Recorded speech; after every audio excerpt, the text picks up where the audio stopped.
We are live. Hello, everyone. This is Women Talk Construction, and I'm here with my co host, Christy Powell. Hello. And I'm also here with our interviewee, Victoria Fusco.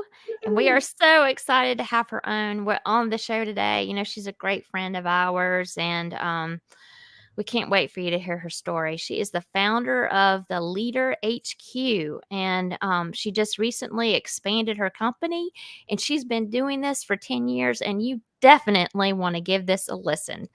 Um, and we're going to dive into a little bit. We always chat about something about ourselves and talk about that really quickly and shortly, and it kind of will tie into the whole conversation today. So, so we want to talk about how to effectively or ways that we can communicate with our family. And of course I just butchered that sentence up, and it's probably because it's so hard and challenging for me on a day-to-day basis with my teenage daughter, and I'm going to leave it at that. So Christy, how do you how do you effectively communicate with your family? So I had some funnies, but I thought I would share something that's been really important recently to me is learning my family's communication style Mhm. so that they can understand me better and I can understand them better. That has probably That's been great. eye-opening for us. And it also keeps us from getting frustrated at each other too. And obviously, in this day and age, the less frustration, the better. Mm-hmm. How about you, Victoria? Oh gosh. Well, something that we teach is love languages to kind of like piggyback off of learning your family's I've heard of that. communication style. Yeah, Adam and I, my husband and I, we really had to work on the love language part because a lot of our miscommunication was just more of respect and appreciation. And, something that you would naturally do, you would think, oh, this is going to fill up the other person. They're going to feel great. And I always make the example of like, you could be giving hugs to a person who just wants you to do the dishes. Like they don't care about that. That's not something they want necessarily. They're more of an acts of service. And so thankfully my husband and I were both words of affirmation, which makes it a little easier. But even within that, you have to figure out what kind and what really works for you. So it's an ongoing learning experience. Yeah, I love that book. That's a great book. Yeah. Definitely read it if you For haven't. sure. So, Yeah. well, why don't you share with our audience a little bit about like who you are and what the leader head or HQ can do for anyone. She really Absolutely. is the leader of communication. That's why we started this podcast out. So We're going to change your company title. That's awesome. Well, the Leader HQ is soft skill development. So that's something that has taken a long time to kind of pivot into. It looked like coaching, and then it looked like leadership, and then it looked like team management. And we really sat in this soft skill development, mostly because a lot of companies that either do leadership training or coaching in general, nobody really wants to own soft skills. And so being able to just own that and say, you know what, we will help you in this arena. We've seen a lot of really great success stories from that of just pure focus. So that's really what we focus on, soft skill development. And we do that in executive one-on-one coaching, group training development programs partnered with companies, and also curriculum build outs. So we can come in and say, what do you currently have as your leadership track, like development program? What can be elevated? If you have a L&D person that's handling everything, we can work with them to really make them shine as a rock star. We don't really necessarily want the title of we built this, but we can help someone else build something for your company. So we're really just in the seat of support and letting you shine no matter what that looks like. Oh yeah. And you travel anywhere too. Right now you have a couple of companies in Florida you go to see. And so definitely keep her in mind, even if you're out of state, out of South Carolina, she will come to you. Yes, absolutely. Well, we're going to go ahead and get started on asking you the questions so you can share with our audience, all that juicy information. What specific challenges do women in leadership roles often face when it comes to communication, delegation, and conflict resolution?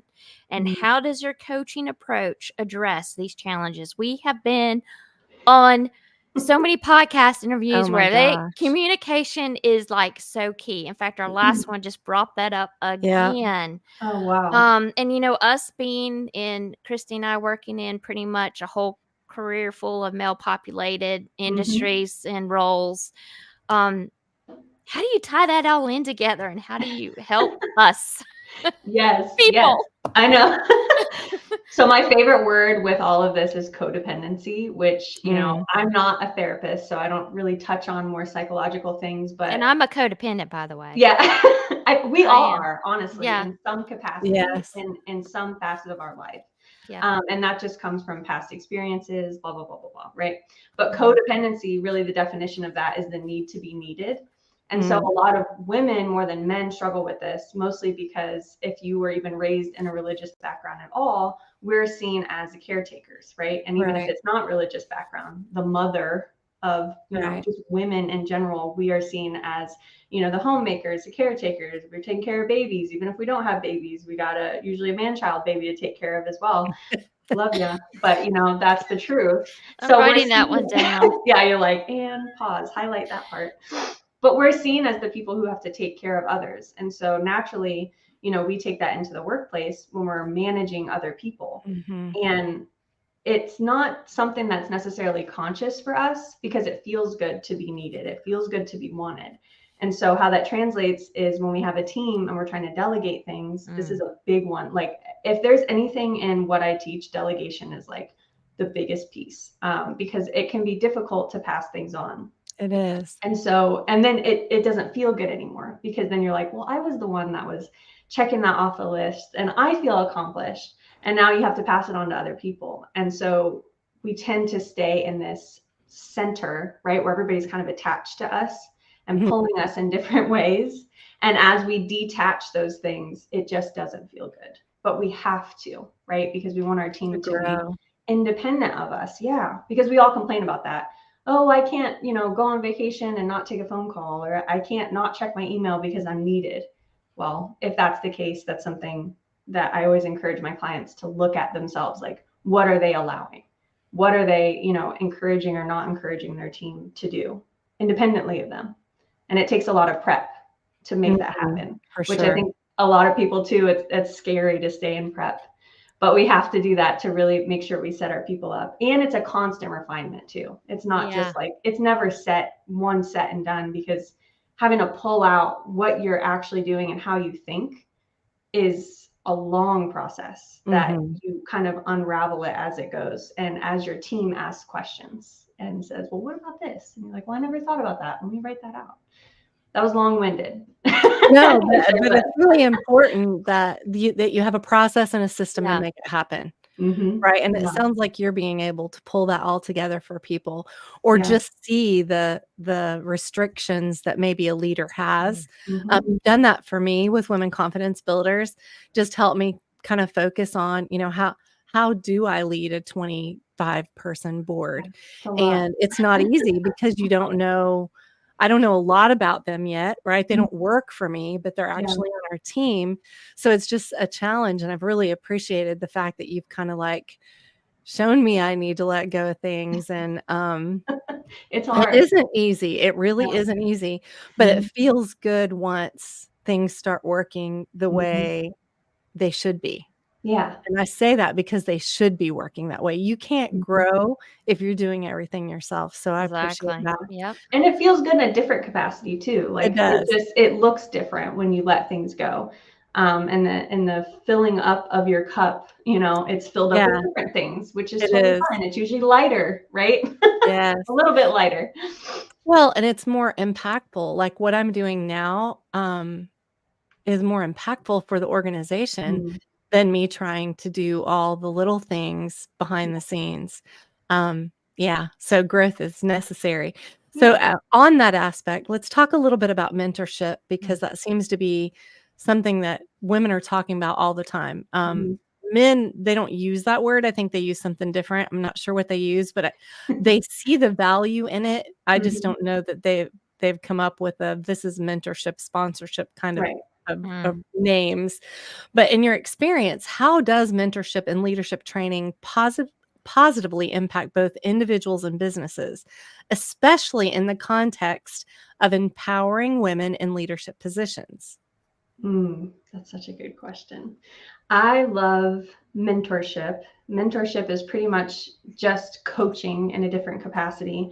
Mhm. And really, how I can speak to it is my love for coaching. And I'll kind of just tell you like how I got into coaching. When I first started coaching, I didn't really know that that's what I was doing.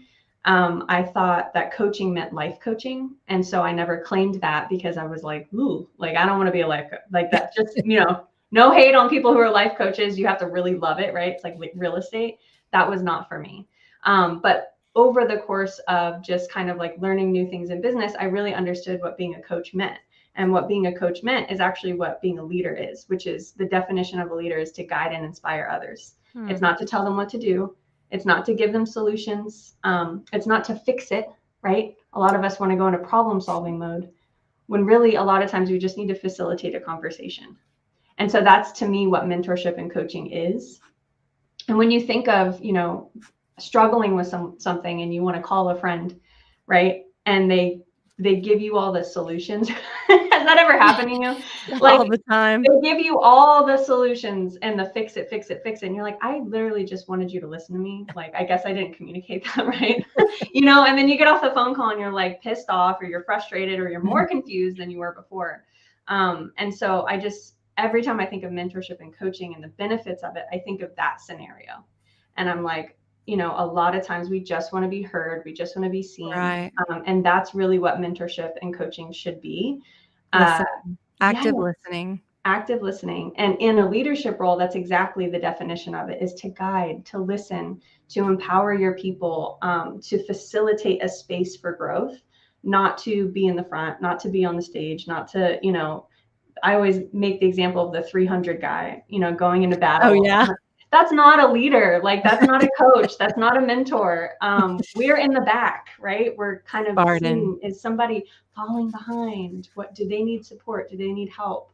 And so that's the importance of it in any role, is to find someone who can just facilitate your growth and hold your hand along the way, not necessarily tell you what to do, because then it becomes like a parent-child relationship, which we all know is rebellion. We don't need those at work. Yeah. We don't need those at work. No, exactly. And unfortunately, that's a lot of times management feels like that. So, yeah. Great. I point. love that. Thank you so much. I definitely made a note of that. You've got to be in the back and watch if they're falling behind. Yeah. That's awesome. Well, the other thing that kind of that pointed out is a lot of times I think leaders are so focused on the strategy, the process, and the system that they aren't actually looking around and seeing who's not talking and who isn't engaging, who might be. We need to be aware. Those are the people that we need to say, hey, good morning. How's everything going? Yeah, absolutely. Right. That communication alone will make a world of difference in your team. Yeah. And not trying to fix it. Like you said, just ask the question, just facilitate a conversation for connection, because a lot of times people in leadership positions, they feel like they have to tell people what to do. And it's like, the people that are working for you, whether or not you've been through conflict and you feel like maybe they're not equipped, they are equipped because they wwere hired for that position, whether or not you hired them. And so they're perfectly capable of doing it, but you have to let them do it. You have to let them fail. You have to, and I don't have kids, but I can imagine this is how it feels to have a child of, like, just let them fail. Let them figure very hard. And it has to be so hard, right? So it's the same kind of thought process of like, you just have to let your people fail, and you have to be there with the Band-Aid. You have to be there with the listening ear, not necessarily, like Christy said, the strategy. That's a consultant. That's totally different world. And as a leader, again, just bringing it back to, you're a mentor, you're a coach, you're a guide. You're not the consultant. Leave that to the business consultants. They can figure out all that. That takes a special type of person to lay all that out, Oh yeah, I've shared this a couple of times on, but when I was back, growing as in a leader in my younger years, Mhm. I remember I would go around and visit people, but usually if they didn't come to me, I would have a thing of candy on my desk, and usually it was, of course, a lot of assorted chocolates and Yeah. and kinds that I knew people liked, and they Yeah. would often come to my office to get a piece Mhm. of chocolate That's or a piece of awesome. candy, Yeah. and they would see me for a minute because I Yeah. I found out through some 360s that people were intimidated by me and they didn't want to have a conversation, and Yeah. I didn't want that to be the case. Right. So I love it. Well, Yeah. let's get into this next question that I have because we're hearing it a lot out there. Mhm. Is many women struggle with imposter syndrome and Mm. self-doubt Yeah. in leadership roles. You know, how do you address these psychological barriers when you're coaching, in these programs that you help with the with women Mhm. unlocking their full potential and helping them get Yeah. out there and be the full leader that they need to be. Yeah. So, how do you do that? Well, I usually start with just a conversation around like you don't have to be your full potential. You don't have Exactly. to be an amazing leader. Like there is nothing, you don't get a badge for that. Maybe you'll get an award, but it'll collect dust on a shelf. But Right. and ultimately, like being your best self is being able to fail, like we talked about before, being able Yeah. to see your people fail and to not put shame on them and to not put shame on yourself for that. But just to keep it moving, like get up, let's keep moving forward. Keep How can I moving. support you for Mhm. next time? What did I miss? Is there something I can do better for next time? And ultimately, like it's just at the core of everything that we do at Leader HQ is just saying it's okay. Like it is okay. You are okay. You are safe. And so I think starting there does a lot with Mhm. taking that level down of this thing you have to achieve. And it's more just like come as you are Yeah. and just be real about the people with people around you that I am who I am. I'm going to fail. It is okay. It's okay for you to fail. There's usually never emergencies. And just being okay with that. So starting there of like, let's take that down. There's Let also me a tip. Go ahead. let me ask you one. Well, remember that tip, but I wanted to ask this little question about when are you Yeah. brought into the conversation Mhm. when someone is about to be put in an executive position or they're Mhm. in that executive leadership position? When are you brought into that? Because that matters too, Yeah. right? Yeah. So both. I mean, I've Okay. worked with clients that, I've worked with them from entry level and now they're in an executive role. I've had people come in and we've done change management, right? So it's just kind of like at any point that you are showing interest in being a leader of some kind, whether it's leading one or thousands, um, the big belief is that everybody should get this training and it shouldn't be siloed for Well, you're all executives only because it's like you yeah. pick a home, like what we Yeah. started off, family communication. I mean, good Lord, if most of the people in the world could just learn some communication tips on personal relationships, you wouldn't even need it trained in the workplace. So it doesn't matter Because the level. nope, That's what you're saying. Got nope, okay. yeah. What's that tip? Yeah. Did you say the tip? Yes. So, what I always have my clients do if they're showing imposter syndrome, and especially my women, because I would say it's more often than not in the women for some reason. And I think it's, again, just that past experience and the motherhood thing. But I have them write down 30 tips or 30 things that they're amazing at, and they have to sit there and finish it. And I'll tell you right now, it's easy to get to 15, but Yeah. every single person, once they try to breach 20, they want to give up. And you Right. have to sit and finish the 30, keep that somewhere and either continue to write it out as you feel that imposter syndrome, sit down, take 10 minutes and like workplace, personal, it doesn't matter, write it out or keep it and read it to yourself. Oh, we need to do that. Yeah. And Well, why you're qualified. It's like, Yeah. yeah. Victoria actually challenged me to do this Did a you do year it? ago. A What year happened? I ago. want to hear. Yeah, but it was more of what makes me qualified to speak mhm, because Okay. I struggle getting up on stage, right? yeah, Even though people think I don't, I do. I struggle like what makes me good enough to get up here. I'm yeah, human, right? Everybody yeah, has their little challenges. So yeah, I wrote down the 30 reasons that makes me qualified to be able to stand up there and speak to women or men or, people in the construction industry. It really helped. And 10 was my easy. The last 20 I had to sit with for weeks, I wanna say. It was weeks before I finished it. It's hard. But I literally had to go back and look through my old resumes. Like, you know what I mean? Like, why am I That's qualified? awesome. Why do I know a lot about insurance? Just call your Well, friends. it's because I took Yeah. insurance. Yeah. Well, no, I mean, you We'll wouldn't tell even you. know that. Now, I know a lot Oh, about wow. insurance, but people that I know today don't realize that I have a lot of knowledge when it comes to insurance. Well, I took certificates back when I was in my early 20s. Yeah. And I literally was a claimant, so going back and just remembering, where God's brought you from and through in your journey, it makes you qualified for a number of things, especially when you get to my age, which I'm really young, but anyway, so next, I always say, sorry, before we go on the next question, I no, always that's say, okay. God, he qualifies the called. He doesn't call the Yes, qualified. And that's exactly. something that helps me a lot. So just a little, I have that written Yeah. down everywhere. We don't have to know it all. No. Just step No. forward and do something Absolutely. that we've been called to do. Love Sorry, that. I had to interject. Go ahead. No, it's good. So I know the success that you have because I know you and we're friends and we serve on the Women Confidence Builders board together. But can you share one of the success stories that you've had or an example of a woman leader who's undergone your coaching and seen the significant improvements in her leadership skills and overall performance of her team? I know there's lots of them to share, but can you share just one with our audience? Yeah, there was actually one that's most recent. So we did, she owns an insurance company actually, and she owns multiple of them. And we did a team training day 2 weeks ago. That's who I was in Florida for.